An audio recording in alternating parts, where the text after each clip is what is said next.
ইল্লাল্লাহ। সকলেই পড়েন আল্লাহু আকবার। আলা বিযিকরিল্লাহি তাতমাইন্নুল কুলুব। আল্লাহ তাআলা বলছেন, বান্দা তুমি কি তোমার মনের প্রশান্তি খুঁজে পাও না?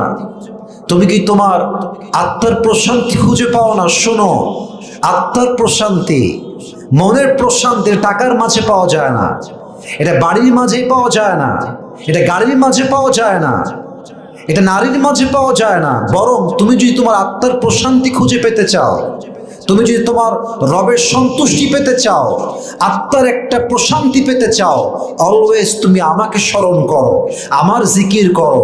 যেই বান্দা আমার জিকির করবে, আমি আল্লাহ তার হৃদয়টাকে পরিপূর্ণ শান্ত করে দিব। সুবহানাল্লাহ পড়েন সবাই। এই জন্য এই রাতে আমরা বেশি বেশি জিকির পাঠ করব।